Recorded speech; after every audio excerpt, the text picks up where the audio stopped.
여러분 반갑습니다. 전 세계 선교 상황을 알려드리는 미션 TV입니다. 오늘은 코로나19 팬데믹 이후에 전 세계 기독교 박해가 더 심화됐다는 내용을 말씀드리겠습니다. 이 내용은 2022년 1월 20일자 한국 성결신문 기사를 참조했습니다.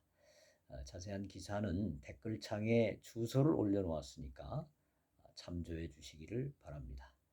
한국 오픈도어 선교회는 지난 1월 13일자 전 세계 기독교 박해 현황을 집계한 결과를 발표하면서 코로나19로 인해서 기독교인의 박해가 더 심화되었다 이렇게 말하고 있습니다. 월드 워치 리스트 2021에 따르면 기독교 신앙을 가졌다는 이유로 기독교인이 사망한 사건이 2021년에 4,761건이나 되었다고 합니다. 2020년에는 2,983건이 일어났기 때문에 2020년과 비교해 보면 2021년에 기독교 신앙 때문에 사망한 사람의 수가 60%가 증가한 것이 되겠습니다. 사망자의 91%는 아프리카에서 일어났고 8%는 아시아에서 발생한 것으로 조사됐습니다. 또 지난 1년간 4,488개의 교회 또는 기독교 건물이 공격을 당했고 4,277명의 기독교인들이 부당하게 체포, 구금 또는 투옥되었습니다. 또 1,710명은 기독교 신앙을 가졌다는 이유 하나 때문에 납치된 것으로 집계되었는데요. 평균적으로 보면 매일 신앙 때문에 13명의 기독교인이 살해당하고 12개의 교회 또는 기독교인 건물이 공격을 당한 것으로 보고가 되었습니다. 또 안타까운 것은 코로나 바이러스 대유행의 여파가 기독교인의 박해와 차별을 더 심화시켰다라는 사실입니다. 전 세계 최소 3억 4천만 명의 기독교인이 구조적인 차별과 불평등을 겪고 있는데요. 지난해 2억 7천만 명에서 1년 사이에 박해받는 그리스도인이 자그마치 7천만 명이나 증가한 것으로 나타났습니다. 특별히 코로나 상황 속에서 정부와 지자체 지원 부문에서 기독교 박해가 많이 두드러졌습니다. 인도에서는 국제 오픈도어스와 연계된 약 10만여 명의 그리스도인 중에 80%가 코로나 지원을 받는 것으로부터 제외되었다라는 보고가 있습니다. 인도 정부 조사에 따르면 기독교인들의 실업률이 타 종교인과 비교해 볼 때 훨씬 높은 것으로 보고됐다고 오픈도어스 측은 밝혔습니다.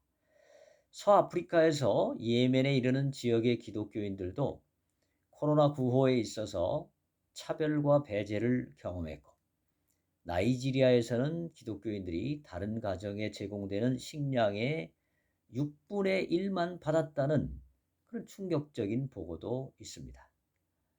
또 코로나 방역이 기독교를 탄압하고 통제하는 도구로 활용되기도 했습니다.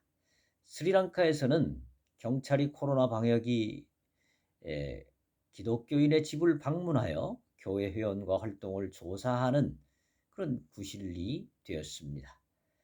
중국도 종교시설에 CCTV 설치를 해놓고 감시하고 코로나 방역을 핑계로 가정교회 조사를 요구하는 등 감시를 더 강화한 것으로 조사됐습니다.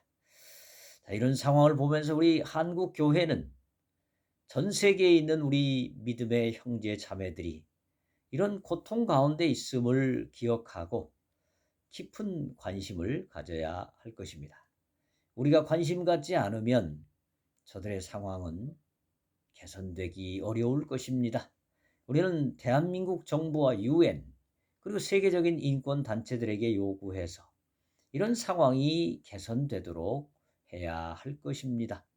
우리가 관심을 갖고 여론을 만들고 강한 요구를 할 때에 이런 문제들이 개선될 것입니다. 물론 쉽게 개선되지는 않을 것입니다. 시간이 많이 걸릴 수도 있습니다. 하지만 우리는 낙심하지 말고 이런 일을 적극적으로 알려야 합니다. 우리 대한민국은 전 세계의 인권과 자유 그리고 평등의 확립을 위해 힘쓰는 국가입니다. 우리 대한민국이 이런 박해받는 자들의 인권을 위해 목소리를 낼 수 있는 선진 국가로 더욱 발전해야 합니다.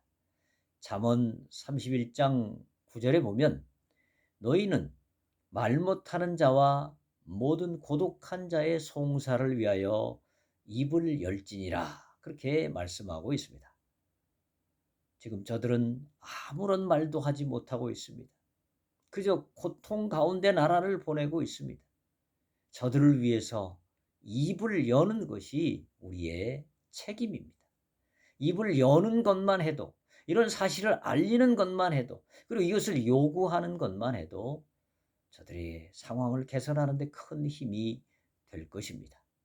여러분 이 영상을 널리 알려주시고 더 많은 분들이 이런 현실을 알고 이 일을 위해서 입을 열고 또 기도할 수 있도록 도와주시기를 바랍니다. 감사합니다.